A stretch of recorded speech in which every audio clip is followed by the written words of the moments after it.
Good morning students, welcome you all. I am Nidhi Goyal, Assistant Professor ABST. हम लोग अपना BCom second year का income tax continue कर रहे हैं बच्चों। इसमें हमने अपने लास्ट लेक्चर में बिजनेस एंड प्रोफेशन हेड में पढ़ा कि कौन कौन से एक्सपेंसेस हैं जो कि एक्सप्रेसली अलाउेबल हैं, है ना। स्पष्टतया स्वीकृत खर्चे कौन कौन से हैं। इस सीरीज़ में हमने कई सारे एक्सपेंसेस पढ़े, जैसे कि भवन से संबंधित, बिल्डिंग से संबंधित एक्सपेंसेस कौन कौन से थे। उसमें हमने सारे रेवेन्यू एक्सपेंसेस को अलाउ किया था। देन उसके बाद हमने इसके अंदर साइंटिफिक रिसर्च एक्सपेंसेस की बात की, जिसमें कुछ पर तो हमने 100 रुपये अगर आप एक्सपेंस करते हैं तो 150 तक की रिबेट दी थी, ठीक है। और उसके अलावा फैमिली प्लानिंग एक्सपेंसेस की डिडक्शन हमने दी, कई सारी डिडक्शंस हमने पढ़ी। उसी सीरीज़ में आज कुछ थोड़ी सी डिडक्शंस और हैं जो हमें इसमें स्टडी करनी है। तो देखिए, नेक्स्ट डिडक्शन है हमारी प्रिलिमिनरी एक्सपेंसेस के बारे में, आरंभिक व्ययों की कटौती। देखिए, आरंभिक व्यय या प्रिलिमिनरी एक्सपेंसेस क्या होते हैं। आप जब भी अपने बिजनेस को स्टार्ट करते हैं तो उस बिज़नेस को स्टार्ट करने के लिए आपको जो भी एक्सपेंसेस करने होते हैं, ये जनरली व्यवसाय आरंभ करने के पहले किए जाते हैं, बिजनेस स्टार्ट करने से पहले किए जाते हैं। उन सारे एक्सपेंसेस को हम प्रिलिमिनरी एक्सपेंसेस यानी कि आरंभिक व्यय कहते हैं, ठीक है। तो इन प्रिलिमिनरी एक्सपेंसेस के बारे में हमें कितनी डिडक्शन दी जाएगी। इसमें हम कंपनी एसएससी की बात करें तो कंपनी एसएससी के लिए डिडक्शन डिफरेंट होगी, और अगर किसी भी पर्सन ने, इंडिविजुअल ने अभी अपना व्यवसाय आरंभ किया है तो व्यवसाय आरंभ करने वाले वर्ष में इसकी कटौती अलग होगी। तो देखिए, प्रिलिमिनरी एक्सपेंसेस यानी कि प्रारंभिक व्यय, प्रिलिमिनरी एक्सपेंसेस, प्रारंभिक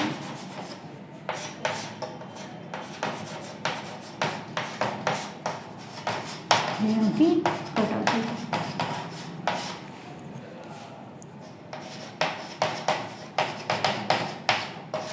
सेक्शन 35D, है ना।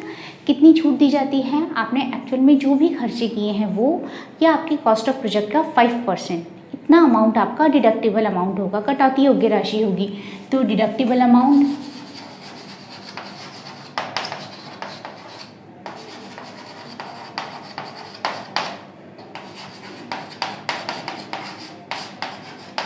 कटौती योग्य राशि।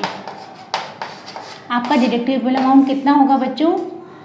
एक्चुअल एक्सपेंसेस यानी जितने खर्चे आपने किए हैं या तो वो, और 5% of cost of project.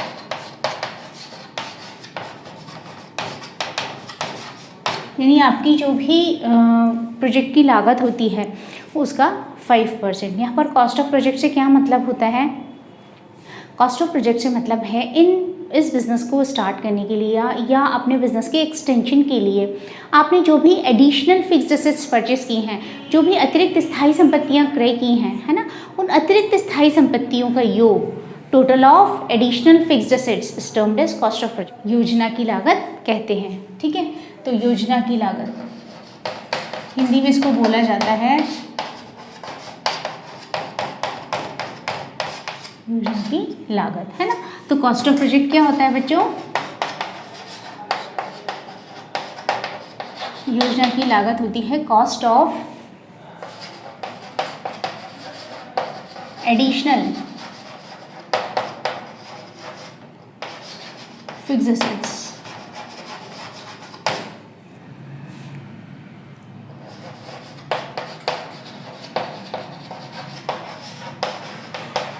The end of previous year, है ना। गत वर्ष हमारा जो भी प्रीवियस ईयर है उसके आखिरी दिन आपकी अतिरिक्त स्थायी संपत्तियों की वास्तविक लागत कितनी है, ठीक है।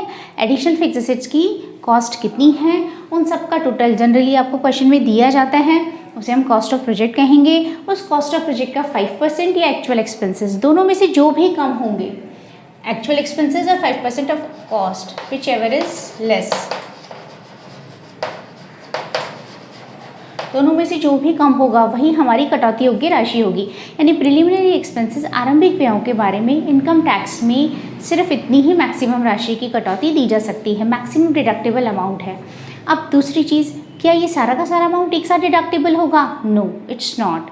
इस टोटल अमाउंट को हम 5 इक्वल इंस्टॉलमेंट्स में डिवाइड कर लेंगे, ठीक है। और इसकी केवल 20% की या 1/5 पार्ट की हर साल छूट दी जाएगी, है ना। तो इसका कितना अमाउंट डिडक्ट किया जाएगा, एक्चुअल एक्सपेंसेस और 5% of cost of project, which ever is less. Deductible 20% और 1/5 of deductible amount each year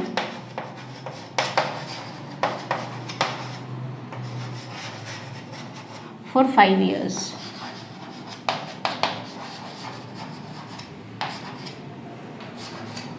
ठीक है, जो डिडक्टिबल अमाउंट है इसका केवल 20% या 1/5 जो होगा वही 5 सालों तक डिडक्टिबल होगा। 5 सालों तक उसकी छूट दी जाएगी, उसके बाद वो छूट खत्म हो जाएगी। फिर इसमें एक चीज़ और आती है कंपनी असेसी को लेकर, कि जो कंपनी असेसी है उसको एक ऑप्शन दिया जाता है। क्या ऑप्शन दिया जाता है? कंपनी असेसी चाहे तो एक्चुअल एक्सपेंसेस और 5% ऑफ कॉस्ट ऑफ प्रोजेक्ट जो यहाँ पर दिया है मैंने योजना की लागत, इस कॉस्ट ऑफ प्रोजेक्ट की तरह जगह वो क्या ले सकता है? कैपिटल एम्प्लॉयड, उसके व्यापार में लगी हुई जो पूंजी है उसका 5% भी वो यहाँ पर ले सकता है। ठीक है, किसकी जगह? कॉस्ट ऑफ प्रोजेक्ट की जगह। ठीक है बच्चों, डिडक्टिबल अमाउंट हो गया 5 years को। कंपनी एसएससी की मैं बात कर रही हूँ। देखिए, किसी भी कंपनी एसएससी को या कोई भी जो भारत में इंडिया में रेजिडेंट है उसकी हम यहाँ बात कर रहे हैं, तो रेजिडेंट के लिए जनरल ऑप्शन है ही। कंपनी एसएससी की मैं आपसे बात कर रही हूँ। कंपनी एसएससी को इस 5% ऑफ कॉस्ट ऑफ प्रोजेक्ट का एक ऑप्शन और अवेलेबल है। तो यहाँ पर देखिए, for company SSC it is specified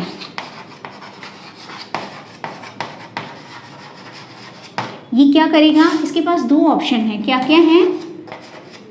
actual expenses और 5% ऑफ कॉस्ट ऑफ प्रोजेक्ट, और यहां मैं ऑब्लिक करके लिख रही हूं उसको, 5% ऑफ कैपिटल एम्प्लॉयड, यानी उसके व्यापार में विनियोजित पूंजी, जितनी भी पूंजी उसने व्यापार में लगाई है ना।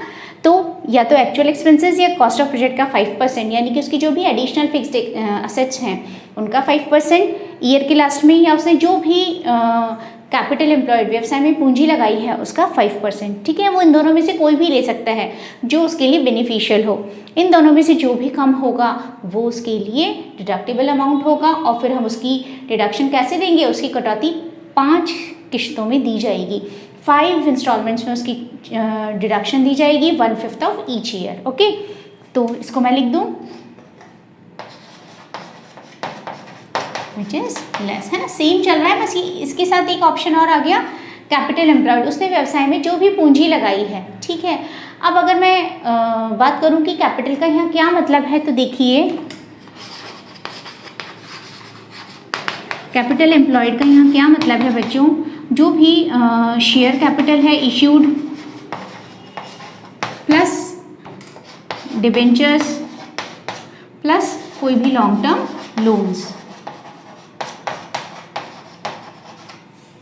कैपिटल एम्प्लॉयड यही होती है, total assets minus current liabilities, या फिर मैं ऐसे कह सकती हूँ issued share capital, debentures plus long term loans. ये तीनों मिलकर भी क्या बनाते हैं? Capital employed. अब इसमें एक बात और आ सकती है कि अगर आपने बिजनेस अभी स्टार्ट ही किया है, तो जिस साल आपने बिजनेस स्टार्ट किया है उस साल आप एडिशनल असेट्स क्यों खरीदेंगे? आपकी तो सारी असेट्स नहीं हैं। तो उस कंडीशन में यहाँ पर क्या चेंज हो जाएगा? एक्चुअल एक्सपेंसेस और 5% ऑफ कॉस्ट ऑफ प्रोजेक्ट, लेकिन यहाँ कॉस्ट ऑफ प्रोजेक्ट में एडिशनल फिक्स असेट्स की जगह हम क्या ले लेंगे? आपकी ईयर के एंड में जो टोटल फिक्स असेट्स हैं वो इसमें आ जाएंगी, है ना। एक्चुअल फिक्स असेट्स में एडिशनल नहीं रह जाएगा, जस्ट बिकॉज क्योंकि आपकी सारी ही असेट्स नहीं होंगी। तो इस तरीके से हम प्रिलिमिनरी एक्सपेंसेस की डिडक्शन कैलकुलेट करेंगे। हम देखेंगे एक्चुअल एक्सपेंसेस और 5% ऑफ कॉस्ट ऑफ प्रोजेक्ट, दोनों में से जो भी कम होगा उतना अमाउंट डिडक्टिबल होगा, कटौती योग्य होगा। फिर उसका भी हम केवल 20% यानी कि 1/5 जो होगा हर साल छूट दे देंगे। और अगर कंपनी एसएससी है तो उसको एक और ऑप्शन दिया गया है, क्या कि वो 5% कॉस्ट ऑफ प्रोजेक्ट की जगह 5% ऑफ कैपिटल एम्प्लॉयड ले सकता है, यानी उसने व्यापार में जितनी पूंजी लगाई है, पूंजी लगाने का मतलब है उसकी जितनी भी निर्गमित अंश पूंजी है, शेयर कैपिटल है, उसके डिबेंचर्स हैं और उसके लॉन्ग टर्म लोन्स हैं, दीर्घकालीन लोन, ये सब इनका टोटल हो जाएगा। ठीक है, तो इस तरीके से हम इसकी कैलकुलेशन करेंगे प्रिलिमिनरी एक्सपेंसेस। ठीक है बच्चों, अब उसके बाद हम नेक्स्ट पढ़ते हैं कॉमन। कुछ ऐसे एक्सपेंसेस हैं जिनकी डिडक्शन आपको दी जाती है, वो कौन कौन से हैं देखिए।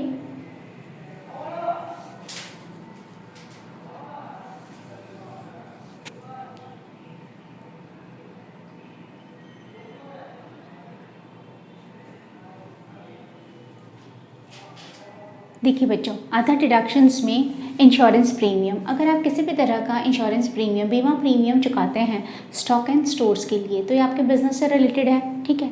हेल्थ ऑफ एम्प्लॉयज़, अगर आप अपने एम्प्लॉयज़ की हेल्थ के लिए, उनके स्वास्थ्य की अच्छे स्वास्थ्य के लिए, सुरक्षा के लिए कोई भी प्रीमियम चुकाते हैं, लेकिन अगर आप ये प्रीमियम चेक से पे करते हैं तो ही इसकी डिडक्शन दी जाएगी, तो ही इसे खर्चे के रूप में स्वीकार किया जाएगा, है ना, इनकम में से लेस होगा।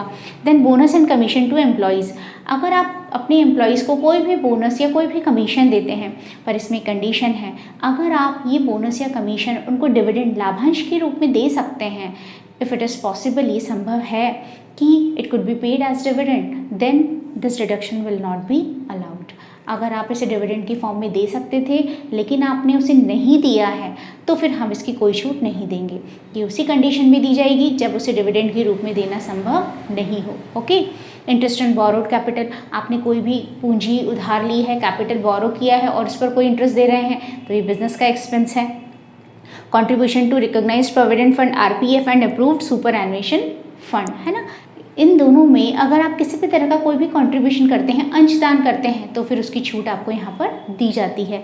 लेकिन अनरिकॉग्नाइज्ड, रिकॉग्नाइज्ड तो मैंने लिया है, लेकिन अगर अनरिकॉग्नाइज्ड प्रोविडेंट फंड में कोई कंट्रीब्यूशन होगा तो उसकी छूट यहाँ पर नहीं दी जाएगी, ठीक है।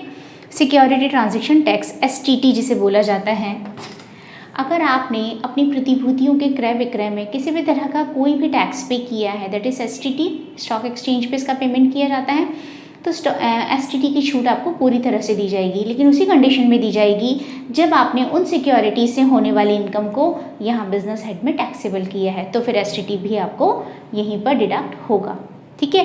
Then commodity transaction tax, that is CTT. CTT, commodity मतलब वस्तुएं, है ना, तो अगर आपने कमोडिटीज़ यानी वस्तुओं के आदान प्रदान में किसी भी तरह का कोई भी टैक्स दिया है, तो उसकी भी छूट आपको यहाँ पर दी जाएगी। बेड डेब्ट्स, डूबत ऋण, बच्चों बेड डेब्ट्स जनरली बिजनेस का खर्चा है, अलाउड एक्सपेंस है, लेकिन अगर आपको उसके संबंध में किसी भी तरह की कोई रिकवरी हुई है, कोई भी वसूली आपने की है, तो फिर उस वसूली के संबंध में देखिए अमाउंट ऑफ डेब्ट्स, जो भी आपके डेब्ट्स का अमाउंट था उसमें से आप अपनी रिकवरी माइनस कर देंगे, ठीक है, आपने लास्ट टाइम जितनी भी रिकवरी की है, प्लस प्रीवियस बेड डेब्ट्स, और आपके पुराने जितने भी बेड डेब्ट्स रहे हैं जिनको अभी तक लेस नहीं किया गया था, वो भी आप इसमें से माइनस कर देंगे, और अब जो नेट अमाउंट आएगा उतने बेड डेब्ट्स की आपको यहाँ पर डिडक्शन दे दी जाएगी, कटौती दे दी जाएगी, ठीक है। तो इस तरीके से हम इसकी गणना करेंगे, तरह से कैलकुलेशन करेंगे और फिर इसको लेस कर देंगे। तो बच्चों इस तरीके से ये सारी की सारी डिडक्शंस हैं जो सारी हमने शुरू से अभी तक पढ़ी हैं, इन सब को आपको अच्छे से लर्न कर लेना है, क्योंकि जब हम क्वेश्चन करेंगे तो हमें पता होना चाहिए कि किसका कितना हिस्सा हमें लेस करना है।